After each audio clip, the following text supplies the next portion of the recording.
习当中，希望今天我们所学习的知识，能让我们尽孝于父母，可集中于国家。希望我们热心的为早日实现祷告与力。心里老师早安，大家早安，大家请坐。谢谢老师指挥。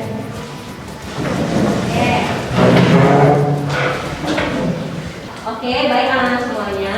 Sebelum kita mulai pembelajaran, kita mau berdiskusi dulu tentang dua hal yang udah di papan tulis kalian lihat.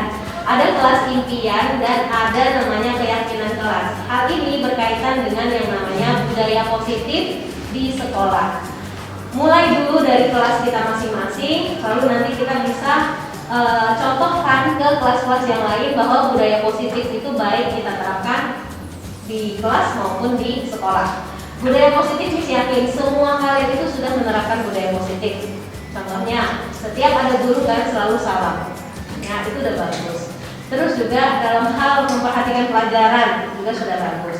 Nah, untuk hari ini kita akan buat namanya kelas impian saya dan keyakinan kelas. Yang pertama kelas impian. Anak-anak pasti punya impian. Kalian mau belajar, suasana belajar di kelas itu yang seperti apa? Ya, Miss saya mau suasana kelas itu yang nyaman Miss belajarnya, artinya tidak ribut. Miss saya mau impian kelas saya itu ketika belajar semua anak-anak memperhatikan dan kita semua berdiskusi bersama. Ketika ada waktunya bermain, kita bermain bersama. Kita happy bersama Miss, itu kelas yang saya impikan. Nah, nanti Miss akan minta kalian satu persatu menuliskan kelas impiannya. Oke, lalu nanti di sini Miss akan bagikan sama anak-anak semuanya satu kertas. Kalian pertama tuliskan dulu kelas impiannya. Tadi seperti apa kelas yang kalian impikan. Lalu yang kedua keyakinan kelas. Anak-anak pernah dengar kata peraturan kelas? Pernah ya? Peraturan kelas biasanya kan hadir tepat waktu, tidak boleh terlambat. Terus juga seragam harus sesuai dengan harinya, rambut tidak boleh panjang, tidak boleh buang sampah sembarangan. Semua katanya tidak boleh, tidak boleh, tidak boleh. Itu namanya peraturan. Setiap peraturan pasti ada sanksinya, benar? Nah, tapi di sini kita akan memulai mendiskusikan namanya keyakinan kelas. Keyakinan artinya apa? Dalam diri kita sudah meyakini hal itu sudah seharusnya terjadi. Contoh, semua orang pasti mau suasana kelasnya bersih. Nah, ketika dibuat peraturan kelas, tidak boleh ada yang membuang sampah sembarangan. Itu peraturan kelas. Ketika ada yang membuang sampah sembarangan, maka konsekuensinya dia akan menerima sanksi, denda, teguran, dan lain-lain. Tapi kita yakini bersama bahwa kebersihan itu siapa sih yang nggak mau? Pasti semuanya mau. Nah, dengan adanya kata peraturan tadi, kita rubah menjadi namanya keyakinan kelas. Kita yakin bahwa kelas yang bersih itu adalah impian semua orang. Maka keyakinan kelasnya, kata-katanya dirubah dari yang konotasinya negatif menjadi konotasinya positif. Tidak boleh membuang sampah sembarangan, kita rubah. Setiap orang atau setiap anggota kelas menjaga kebersihan kelasnya. Hal itu sudah kita yakini bersama. Nah, kalau kita sudah yakin hal itu baik, maka dengan sendirinya itu akan berjalan dengan lancar. Tapi kalau kita melakukan sesuatu itu tuh atas dasar peraturan, pasti kalian beranggapan kalau nggak saya lakukan, saya akan kena sanksi. Benar kan? Tapi kalau kita sudah yakini itu, terlepas dari sanksi apapun, kita akan menjalankan itu dengan semestinya. Tidak boleh datang terlambat. Setiap orang semuanya yakin kok, nggak ada orang yang mau terlambat. Ya. Tapi kalau misalnya dibuat itu sebuah peraturan, tidak boleh ada datang yang terlambat. Ketika nanti terjadi kamu terlambat, maka kamu akan pasti ketakutan. Aduh, apa ya sanksinya? Aduh, nanti saya diapain ya sama gurunya? Pasti ngerasain seperti itu kan? Tapi kalau ketika itu dirubah menjadi namanya keyakinan, dengan sendirinya akan yakin. Saya harus datang pagi, bangun pagi, siap-siap, datang ke sekolah tepat waktu. Anak-anak semuanya paham? Oke. Baik, bisa akan bagikan satu-satu ini sama kalian. Lalu mulai memikirkan kelas impian seperti apa dan keyakinan kelasnya apa. Oke, nanti juga misalkan minta satu persatu baca. Nanti yang bagusnya kalau kita sepakat semuanya, pasti nanti kan di antara 30 orang ini ada yang sama tulisannya.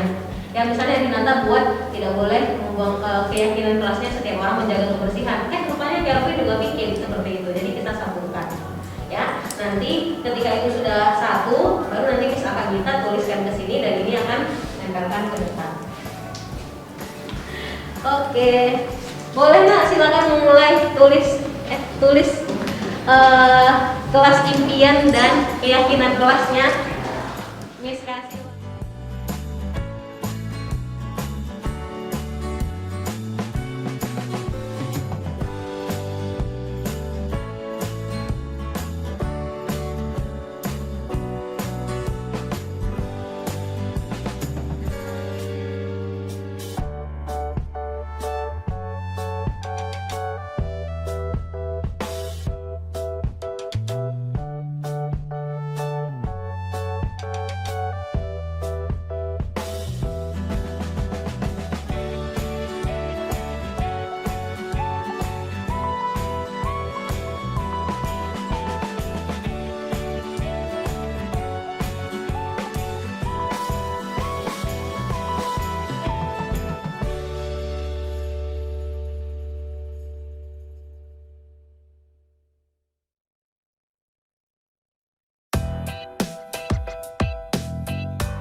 Keyakinan kelas saya yaitu setiap anggota kelas menjaga kebersihan kelas dengan baik melalui piket kelas.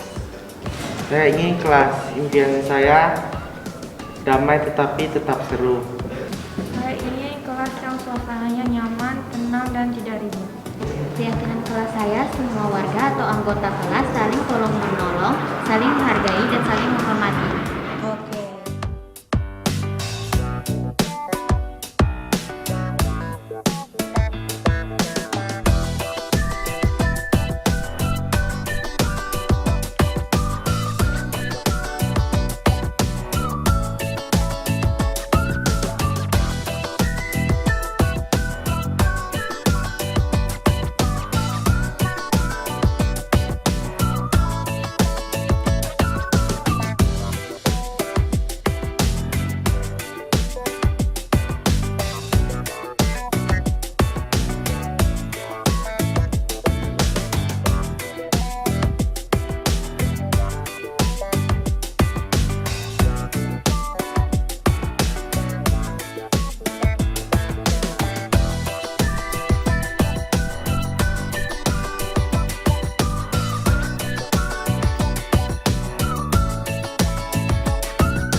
Jadi dalam satu modul itu dia terdiri dari empat subbab. Modul satu ini ada satu satu saya sudah berikan penjelasan tentang filosofis ya dari Lontara.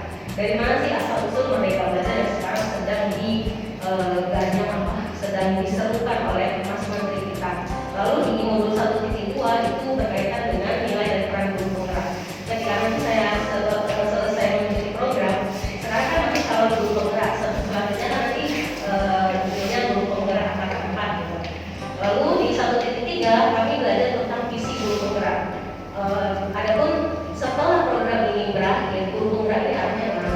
Dan di 1.4 ini budaya positif. Makanya nanti di aksinya modul 1 ini arahannya dari pusat bukan pelibatan untuk modul 1.4 tentang budaya positif. Karena ini yang sesuai dengan lingkungan sekolah kita.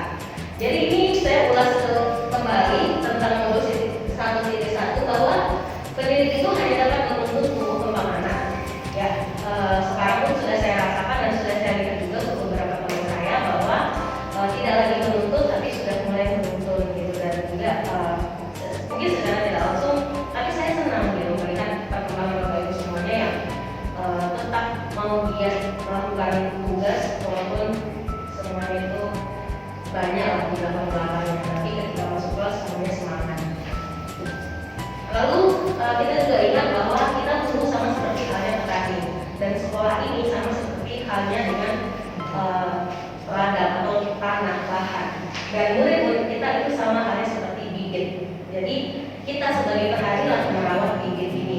Kita yang kasih air yang cukup, kita yang kasih pupuk, kita yang tempatkan dia di tempat yang bagus. Nanti kelak bibit ini akan tumbuh sesuai dengan tangan dingin si petani atau tangannya si guru.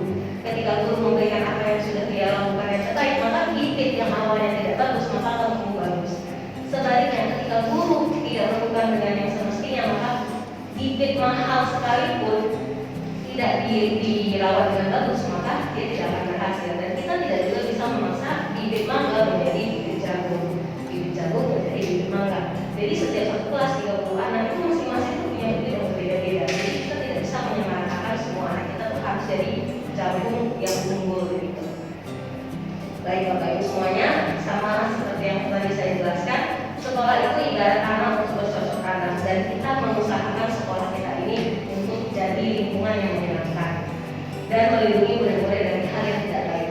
Nah, dengan begitu karakter murid tumbuh dengan baik. Contohnya murid yang tadinya malas belajar, malas ke sekolah, dengan lingkungan yang menyenangkan dia akan mau ke sekolah. Setidaknya dia mau datang ke sekolah dia dengan hati yang gembira.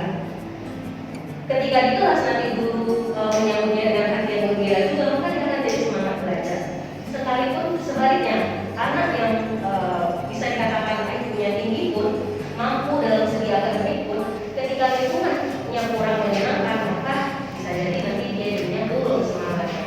Karena lingkungan itu, pernah nggak kita merasakan misalnya, kok contoh misalnya Berry, kok sekarang dia akhir-akhir ini jadi pendiam gitu. Kenapa? Karena dia merasa lingkungan dia kurang mendukung gitu.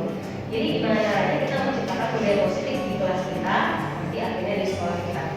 Dan kita murid akan mampu menerima dan menyerap suatu pembelajaran kalau lingkungan di sekelilingnya itu aman dan nyaman. Dan selama seseorang merasakan tekanan, sama ada kita. Kalau kita merasa tertekan, mau nggak kita belajar? Pasti enggak. Gitu. Jadi inti dari penjelasan saya hari ini adalah bagaimana kita menciptakan budaya positif. Di budaya positif ini cukup banyak sih materinya. Mungkin makanya itu dari pusat menerapkan durasinya 60-120 menit. Nanti saya akan langsung ke intinya saja. Yang pertama nanti ada belajar perubahan paradigma, stimulus respon, arti disiplin, motivasi, keyakinan kelas, 5 kebutuhan dasar manusia, lalu ada 5 posisi kontrol, dan yang terakhir segitiga restitusi. Oke, yang pertama perubahan paradigma, stimulus respon versus teori kontrol. Saya mau minta ibu-ibu, bapak ibu semuanya coba bayangkan di tangan kita ini sesuatu hal yang sangat berharga di hidup kita. Lalu kita kepak sekuat mungkin.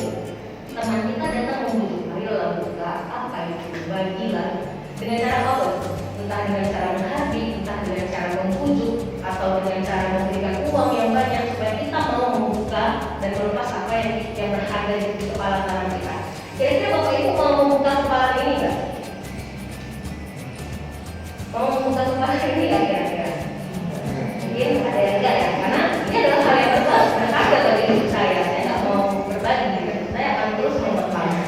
Tapi mungkin ada juga yang berpikir apa yang berharga di hidup saya, ketika ini bermanfaat dengan orang banyak, saya akan rela membukanya. Nah, ini namanya paradigma, perubahan paradigma, teori kontrol atau ilusi kontrol. Yang pertama, ilusi bahwa guru itu mengontrol murid. Secara tidak kita sadari, kita sudah mengontrol murid. Murid, kita guru membujuk murid, ayo buka, gitu. Apa yang ada di kepala tangan murid, kita bujuk supaya dia buka dan dia baru. Secara tidak langsung kita sudah mengontrol si murid itu. Pada dasarnya pada dasarnya orang kalau misalnya udah kita sendiri lah ini hal yang berharga, walaupun dibujuk 10 M pun mereka akan buka. Gitu. Begitupun dengan murid, kalau kita bujuk mereka sebagaimana dia sebagaimana usaha kita, kalau dia nggak mau buka, dia nggak akan buka. Lalu yang kedua, kritik atau membuat orang merasa bersalah itu dapat mematahkan karakter. Ini sering kita lakukan. Kita mengkritik anak. Kenapa sepatunya seperti itu? Kenapa rambut kamu belum berubah juga? Kenapa rambutnya masih demikian? Kenapa nggak hitam gitu? Membuat mereka merasa bersalah. Kan sudah ibu kasih tahu kemarin, kok belum dilakukan juga? Kamu nggak kasihan ya sama ibu? Itu sering kan kita. Saya pun sendiri sering bilang sama anak, ini sih dua kelas capek juga mau ngingetin itu terus kalau anak nggak berubah. Secara tidak langsung kita berkeyakinan ilusi kita bisa mengkritik dan membuat orang merasa bersalah mereka akan berubah. Nanti kita lihat perbedaannya. Lalu yang ketiga, semua penguatan positif, efektif dan bermanfaat. Kita beranggapan apapun yang kita berikan selagi positif itu akan bermanfaat bagi si murid. Yang keempat, orang dewasa punya hak untuk memaksa. Ini sudah seperti ya hukum alam ya. Kalau namanya guru itu pasti benar. Gitu. Kalau namanya guru pasti tetap ke anak. Anak mau nggak mau ya kita terima. Gitu. Nah, pada nyatanya, misalnya kita mengontrol seseorang, ada namanya teori kontrol Bapak Ibu. Di sini disebutkan yang pertama realitas kebutuhan kita sama. Nyatanya dalam teori kontrol, realitas kebutuhan kita berbeda. Kebutuhan kita, apa yang kita mau dengan kebutuhan anak itu berbeda. Tidak bisa kita paksakan. Itu namanya perubahan paradigma. Ilusi kita mengontrol murid itu nggak bisa kita lakukan pembenaran karena pada dasarnya kebutuhan mereka berbeda dengan kebutuhan kita. Selanjutnya semua orang melihat hal yang sama, tapi pada nyatanya setiap orang punya gambarannya yang berbeda. Ketika terjadi suatu masalah, kita melihat dari seginya sisi kita sebagai guru, tapi murid akan melihat dari sisi mereka anak-anak. Makanya kalau misalnya kita kayak memaksa, pokoknya masalah seperti ini ya, Miss kamu tahu, kamu harus mengerjakan tugas ini, baca bukunya, cari jawabannya gitu. Jadi secara nggak langsung tuh anak tuh jadi kayak dia harus punya pandangan yang sama dengan si guru. Jawaban saya ini harus sesuai dengan keinginannya guru.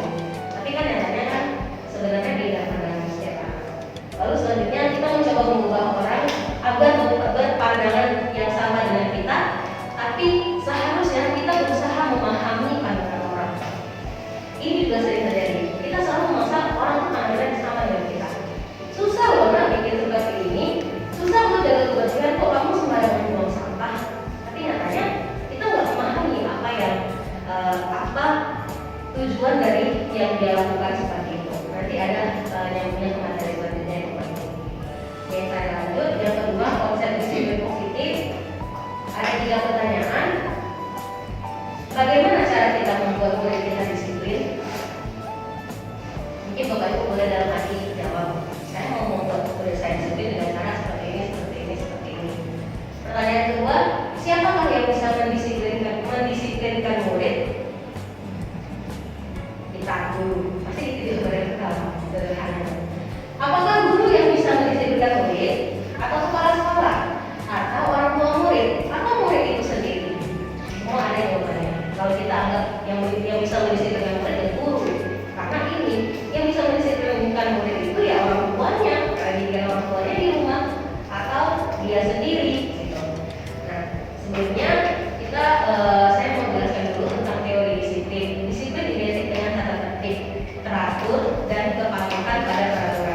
Jadi kata disiplin ini sering dihubungkan sama hukuman. Kalau tidak disiplin maka dia akan mendapatkan hukuman. Dan sering kali kita beranggapan bahwa murid yang disiplin akan mau belajar. Seperti itu. Karena dia mengikuti pembelajaran kita, dia udah disiplin duduk di bangkunya. Nah, belajar tentang disiplin positif tidak harus selalu dengan memberikan hukuman. Justru salah satu alternatif terakhir itu harus alternatif terakhir itu harus dengan hukuman. Tapi enggak dari disiplin. Kalau dia nggak disiplin maka akan diberikan hukuman. Enggak, itu udah yang paling terakhir. Dalam budaya kita, disiplin itu kita maknai sesuatu yang dilakukan seseorang untuk mendapatkan kepatuhan. Benar nggak? Kita terapkan disiplin supaya anak patuh sama peraturan kita. Yang sebenarnya disiplin itu harus berawal dari motivasi intrinsik. Nah, contohnya ini pertanyaannya. Pernah nggak kita melakukan sesuatu itu untuk mendapatkan senyuman orang, untuk mendapatkan hadiah, untuk mendapatkan uang? Ini maksudnya dari adanya motivasi intrinsik sama motivasi ekstrinsik. Ketika kita menerapkan peraturan, anak itu patuh pada aturan kita pasti bilang dia disiplin. Tapi kita nggak tahu nih, motivasi yang dia lakukan itu berawal dari diri dia atau dari eksternalnya. Apakah anak ini mematuhi aturan itu untuk menghindari hukuman atau untuk mendapatkan hadiah? Berarti itu kan namanya eksternal. Dia mematuhi aturan itu, berlaku disiplin itu bukan dari dalam diri dia sendiri. Nah, jadi dalam teori motivasi perilaku manusia itu kalau misalnya dia menghindari ketidaknyamanan hukuman, maka pertanyaan yang muncul di diri anak-anak adalah apa yang akan terjadi kalau saya tidak melakukannya? Contoh disiplin di sekolah harus dalam tepat waktu, tidak boleh melanggar. Dia akan bertanya, kalau dia menganggap itu motivasi eksternal ya dari luar ya. Kalau saya datang terlambat, apa yang saya dapatkan? Maka dia akan menghubungkan disiplin hukuman. Yang kedua, untuk mendapatkan imbalan dari orang lain. Maka pertanyaan yang timbul dari dalam diri dia adalah apa yang akan saya dapatkan apabila saya melakukannya? Kalau saya datang selalu tepat waktu, apa yang saya dapatkan? Itu namanya motivasi eksternal. Lalu yang ketiga, inilah yang seharusnya untuk menghargai diri sendiri, menjadi insan sesuai dengan harapannya. Saya akan jadi orang yang seperti apa ya kalau saya selalu datang tepat waktu? Itu namanya motivasi intrinsik. Jadi dia akan melakukan atas dasar nilai keyakinan dia, nilai yang dia yakini. Bukan dia melakukan disiplin itu menghindari hukuman atau mau mendapatkan pujian, tapi emang dari dalam diri dia. Mungkin di kita juga bapak ibu ya, apakah kita datang terlambat untuk menghindari ST atau potongan, atau kita mau tidak Pak, saya akan datang tepat waktu untuk mendapatkan penghargaan, atau emang dari keyakinan diri kita, saya orang yang menghargai waktu, saya orang yang bertanggung jawab, maka saya akan datang tepat waktu. Yang ketiga, keyakinan kelas.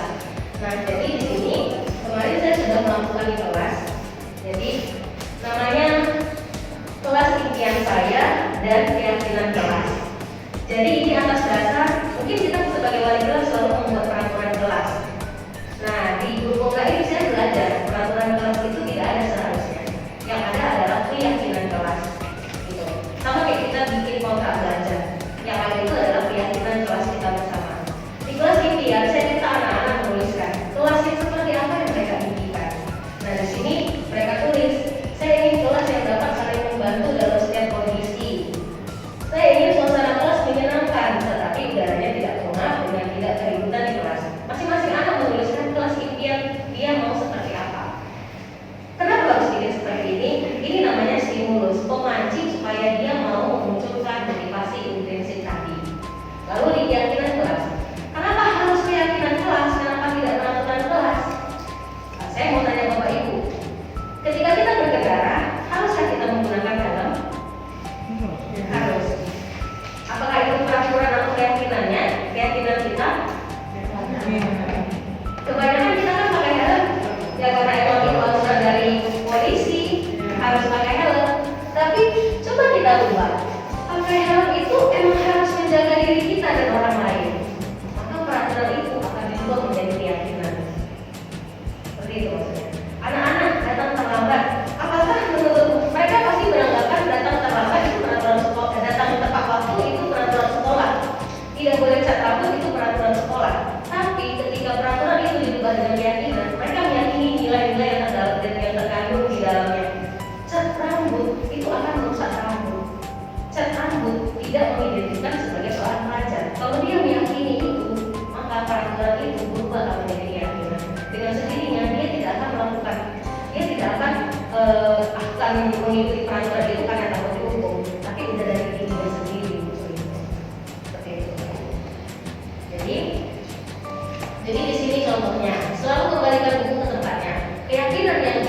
nilai yang dia yakini adalah nilai tanggung jawab. Tidak harus diatur, kembalikan barang ke tempat itu tuh tidak harus diatur, karena itu udah keyakinan kita bersama. Nilai-nilai kebajikan di kehidupan kita tuh yang sudah kita yakini tanggung jawab. Terus contohnya dilarang menggunakan narkoba, itu peraturannya ada di peraturan kita.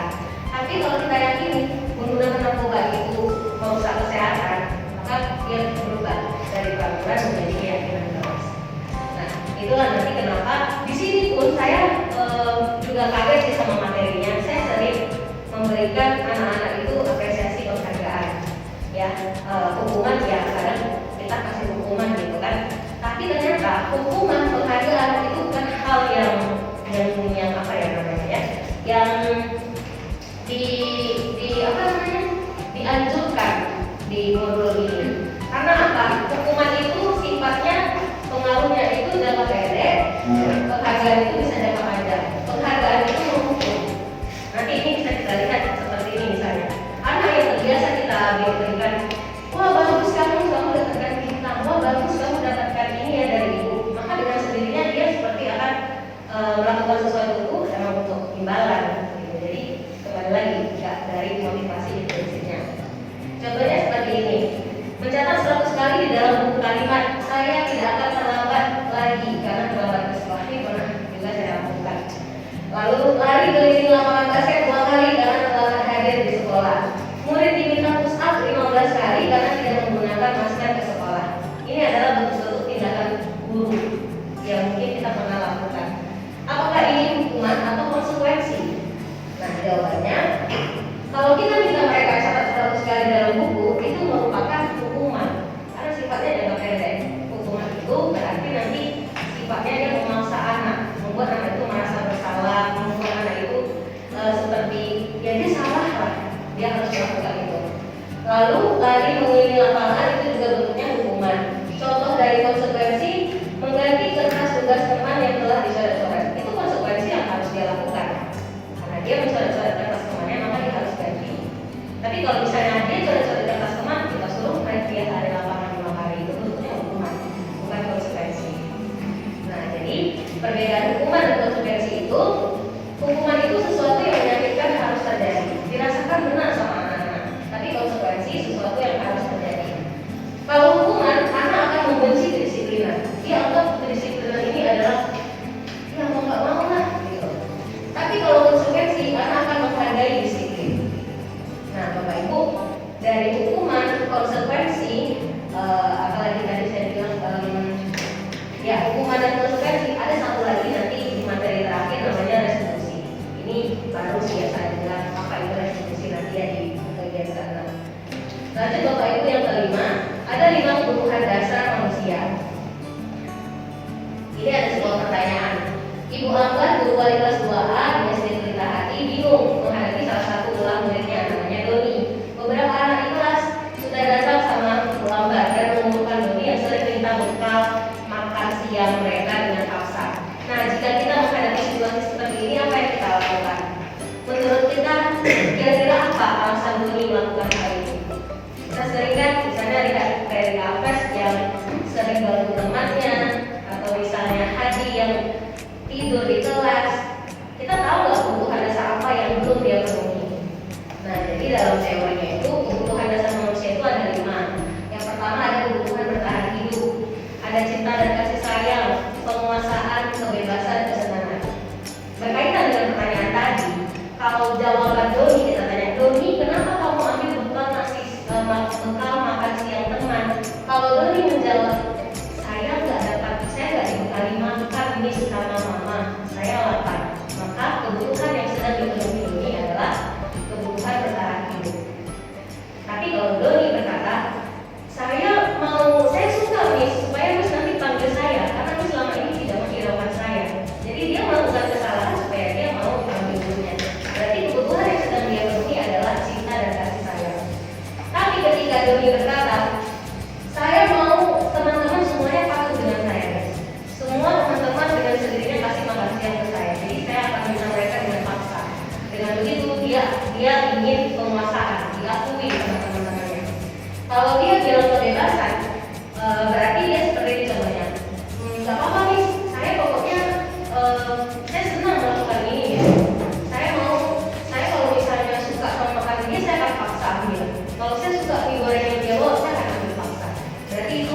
kebebasan yang dia mau. Dia nggak mau dia teratur. Atau bisa jadi bekal yang dibawakan sama mamanya itu aja terus. Dia bosan dan dia mau bekal yang lainnya. Lalu yang terakhir kesenangan. Dia senang melihat ekspresi teman-teman. Teman-temannya tuh tidur nih, jangan lagi ambil apa lagi lari-lari sana sini. Dia senang dengan melihat ekspresi temannya. Berarti kebutuhan dasar yang sedang dipenuhinya adalah kesenangan. Contohnya Bapak Ibu, mari kita coba jawab bersama ya. Ibu guru bilang aku tidak boleh bersenandung sewaktu mengerjakan tugas. Katanya kelas harus tenang, tidak ada suara. Padahal kan aku suka dan sedang senang bernyanyi. Kebutuhan apa kira-kira yang sedang dipenuhi anak ini? Kesenangan. Karena dia senang bernyanyi, tapi gurunya nggak boleh dia nyanyi. Lalu ibu guru tidak punya kamu hari ini, padahal aku pakai detik untuk baru. Kasih saya. Aku bosan, masa belajar cuma gitu-gitu aja, dengerin ibu guru aja. Lalu aku sebel, gambarku tidak rapi, malah ibu guru nunjukin ke teman-temanku di depan kelas. Kebutuhan apa yang sedang dipenuhinya? Penguasaan. Nah, dia mau gambar dia dipuji sama ibu guru, tapi ibu guru malah nggak mau puji gitu. Malah dia berkata ibu gurunya gambarnya tidak rapi, padahal itu sudah yang terbaik dia lakukan. Nah, jadi Bapak Ibu secara tidak langsung apa yang terjadi di kelas kita, perilaku anak-anak kita semuanya dilandasi dari kebutuhan dasar mereka yang tidak mereka penuhi. Jadi mulai dari sini saya berkeyakinan anak yang tidak mengerjakan tugas, anak yang suka mengganggu teman, mungkin ada kebutuhan dasar dia yang belum dia penuhi. Dan tugas kita dulu kembali lagi di awal kita tuntut kebutuhan dia supaya terpenuhi. Dengan begitu dia tidak akan melakukan hal itu lagi. Lanjut Bapak Ibu, yang kelima ada 5 posisi kontrol. 5 posisi kontrol adalah ketika kita dihadapkan sama satu permasalahan. Yang kamar kursi ini kosong. Tunggu Bapak dulu. Ketika kita dihadapkan sama satu permasalahan, sebenarnya posisi kontrol kita seperti apa? Nah, dalam teorinya ada 5 posisi kontrol. Yang pertama ada sebagai penghukum. Penghukum ini biasanya dia itu beranggapan cara dialah yang terbaik. Kalimat yang bisa dikatakan guru adalah guru akan menghardik, menunjuk-nunjuk, menyakiti dan menyindir. Kalau kamu tidak melakukannya, awas ya, nanti dipanggil orang. Secara tidak langsung kita sebagai posisi kontrol kita sebagai penghukum. Nah, hasilnya kita akan anak akan memberontak dan menyalahkan orang lain, lalu anak akan berbohong. Lalu selanjutnya ada namanya posisi kontrol membuat orang merasa bersalah. Ini biasanya dengan nada halus, pelan. Kenapa nggak melakukan itu? Kamu nggak kasihan ya sama mama? Mama udah ini loh, udah itu loh. Itu jujur aja Bapak Ibu, saya benar-benar kayak sering dilakukan kayak gitu. Kok kamu malas belajar? Kasihan loh orang tua kamu. Udah ini, udah itu, capek-capek, kamu malah seperti ini. Ternyata kita lagi membuat dia merasa bersalah. Apa efeknya Bapak Ibu? Dia akan menyembunyikan, menyangkal, dan dia bisa berbohong. Dan di sini murid akan pasti jawab maafkan saya ya Miss. Dan dia akan otomatis merasa rendah diri. Lalu ada lagi identitas yang berhasil sebagai teman. Nah, ini yang ada juga beberapa teman guru yang saya lihat dan saya juga coba dulu seperti teman. Ayolah, cepatlah demi ibu. Ayolah, yuk. Kayak kita melakukannya itu kita anggap kita ini temannya si murid. Gitu. Ayolah lakukan demi ibu. Masa kamu nggak mau? Ingat, ibu kemarin pernah bantu kamu ini loh. Ayo sekarang kamu ini ya. Gitu. Kayak itu minta dia sebagai teman gitu. Hasilnya apa? Anak akan ketergantungan. Dan inilah nanti fenomenanya kenapa anak di guru tertentu dia akan diam, di guru tertentu dia akan memberontak. Karena dia beranggapan di guru ini dia merasa teman, tapi di guru lain dia merasa jauh. Sering nggak kita merasakan itu? Kok kelas ibu sama saya kok jadi gini ya? Tapi kok sama ibu saya lihat tenang ya? Kenapa ya? Ternyata posisi kontrol kita yang harus kita perbaiki. Lalu ada namanya pemantau. Nah, pemantau ini identitasnya berhasil atau sukses. Cuman dia dua posisi kontrol yang bisa kita ambil setelah yang pertama yang terbaik itu nanti manajer. Pemantau ini dia akan menghitung dan mengukur. Jadi kayak misalnya kamu ingat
Oke, menurut kamu sudah melakukan keyakinan kelas itu enggak? Belum, Miss. Nah, oke, baik, setelah itu menurut kamu apa yang bisa kamu lakukan untuk kembali meyakini nilai itu?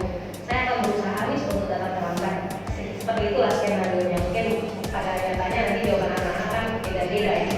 Tapi sebagai manajer kita kayak bertanya, dia jawab, dari jawaban dia kita tanyakan kembali. Jadi kayak benar-benar manajer gitu, memanage, bukan dalam arti kita ngatur jawaban anak ya, tapi kita seperti mengarahkan jawaban anak sampai dia merasa bahwa yang dia lakukan itu salah. Seperti itu Bapak Ibu. Dan materi yang terakhir segitiga restitusi. Ini sudah pernah saya lakukan juga di kelas ketika ada anak yang selalu tidak mengerjakan tugas. Nah, apa ini segitiga restitusi? Jadi biasanya kalau murid melakukan kesalahan, kita memaafkan atau kita membuat dia tidak nyaman dengan apa yang sedang dia lakukan. Sebagai seorang guru, ketika murid akan melakukan kesalahan, tindakan apa yang kita lakukan? Kalau murid kita melakukan kesalahan, kira-kira tindakan apa yang kita lakukan? Namanya memaafkan dia. Kalau dia langsung minta maaf, kita pasti langsung maafkan ya. Tapi ada langkah lainnya namanya restitusi. Assalamualaikum warahmatullahi wabarakatuh. Perkenalkan, nama saya Bu Haira, saya adalah guru bahasa Indonesia di Sekolah Meta Maitreya. Nah, yang saya rasakan ketika saya mengikuti sosialisasi oleh calon guru penggerak kita, Ibu Mailiza, bahwa saya sadar selama ini saya belum bisa melakukan hal-hal yang seharusnya guru lakukan gitu loh. Contohnya nih, ketika siswa saya melakukan kesalahan, yang mana saya langsung memberikan hukuman misalnya, dan situ saya benar-benar merasa kurangnya saya gitu. Dan ketika siswa saya menjawab dan saya harus kasih nilai dan saya harus memberikan hadiahnya, padahal itu bukanlah sesuatu yang utama yang harus kita lakukan gitu loh. Nah, kemudian dua hal yang kedua saya dapatkan adalah restitusi. Ternyata dari kesalahan siswa itu, kita jalan terakhirnya adalah memberi itu, hukuman itu adalah jalan terakhir, bukan satu-satunya jalan itu memberikan hukuman. Harusnya kita meyakinkan pada diri siswa kita kesadaran kalau dia itu melakukan kesalahan. Dengan kesalahan bukan langsung kita beri hukuman, tapi adanya rasa tanggung jawab, keyakinan siswa itu sendiri bahwa dia melakukan kesalahan, bukan kita harus memberikan hukuman atau memberikan rasa yang siswa itu benar-benar salah gitu. Nah, itu yang saya bisa dapatkan salah satunya. Jadi dengan adanya sosialisasi tersebut, saya akan belajar lagi menjadi seorang guru yang lebih baik lagi, yang harus menanamkan kebutuhan-kebutuhan baik itu pada peserta didik maupun kebutuhan yang ada pada diri saya sendiri. Dan kebutuhan saya belum tentu itu menjadi kebutuhan bagi siswa saya. Oke, guru-guru Indonesia, semangat, cayo. Assalamualaikum warahmatullahi wabarakatuh. Assalamualaikum warahmatullahi wabarakatuh. Perkenalkan, nama saya Wimpi Rama Hartianto. Saya merupakan guru bahasa Inggris dari Sekolah Meta Maitreya Pekanbaru. Nah, pada kesempatan ini saya ingin menyampaikan testimoni terkait dengan pengimbasan yang disampaikan oleh Ibu Mailiza tentang budaya positif. Nah, dari penjelasan ataupun sosialisasi dari Ibu Mailiza tersebut, saya mengetahui bahwa setiap anak mempunyai kebutuhan yang berbeda-beda. Entah itu kebutuhan dari perhatian, rasa cinta dari seorang gurunya, kemudian kebutuhan bertahan hidup dan sebagainya. Kemudian dari penjelasan tersebut juga saya teringat bahwa memang setiap anak tersebut berbeda-beda dalam menanggapi sebuah aturan. Ada yang memang meyakini bahwa peraturan tersebut ada untuk ditaati, dan ada juga yang sebagian mengerti bahwa peraturan tersebut ataupun tata tertib tersebut ada karena untuk kepentingan bersama ataupun kebaikan bersama setiap warga sekolah. Nah, kemudian dari penjelasan tersebut saya juga teringat dengan salah seorang siswa saya, di mana pada saat tersebut siswa saya itu melakukan sebuah pelanggaran ataupun melakukan tindakan indisipliner terhadap teman-temannya. Nah, ketika itu saya bertanya kepada dia, mengapa kamu melakukan tersebut? Dan saya juga tanyakan kepada dia bahwa kamu tahu atau tidak bahwa adanya aturan tersebut. Dan dia menjawab dia tahu aturan tersebut ada, tapi dia tidak mengerti mengapa aturan tersebut ada. Kemudian itulah saya teringat bahwa seorang guru itu tidak hanya memberikan sebuah aturan ataupun memberikan hukuman jika anak tersebut melanggar sebuah peraturan, tetapi juga kita harus menjelaskan apa alasan aturan tersebut dibuat, mengapa aturan tersebut dibuat, untuk siapa aturan itu dibuat, seperti itu. Dan masih berbicara dengan anaknya sama, pada saat dia melakukan pelanggaran lainnya, kemudian saya tanya benar-benar tentang anak tersebut, mengapa dia bereaksi berlebihan kepada temannya. Nah, pada saat itu saya hanya perlu mendengarkan dan mendengarkan dan menemani ia menangis sambil bercerita itu. Dan saat itulah saya tersadar bahwa memang setiap anak itu punya kebutuhan yang berbeda-beda, termasuk anak itu yang memang perlu diperhatikan, dia perlu contoh dan perlu seseorang yang tegas untuk bereaksi ataupun untuk memberikan bimbingan lah kepada dia. Dan setelah saya mendengarkan cerita dia dan menemani dia menangis, dan saya langsung memberikan bimbingan ataupun penjelasan terkait apa perbuatan yang ia langgar dan bagaimana reaksi ia sebaiknya dalam menanggapi teman-temannya, seperti itu. Setelah itu tentu saja kita sudah sebagai guru kita sudah menjalankan tugas kita, bahwa tidak hanya menyampaikan sebuah peraturan bahwa peraturan tersebut harus ditegakkan, tapi juga menjelaskan apa alasan aturan tersebut dibuat. Tentu saja aturan itu dibuat demi kepentingan ataupun kebaikan seluruh warga sekolah, termasuk dia sendiri. Sepertinya hanya itu yang dapat saya sampaikan pada testimoni ini. Kemudian saya juga ingin mengucapkan semangat, memberi semangat kepada calon guru penggerak yang lainnya, kepada Bapak Ibu semua. Semoga ilmunya bermanfaat dan dapat ditularkan kepada rekan-rekan guru yang lainnya. Terima kasih. Wassalamualaikum warahmatullahi wabarakatuh. Ya yo.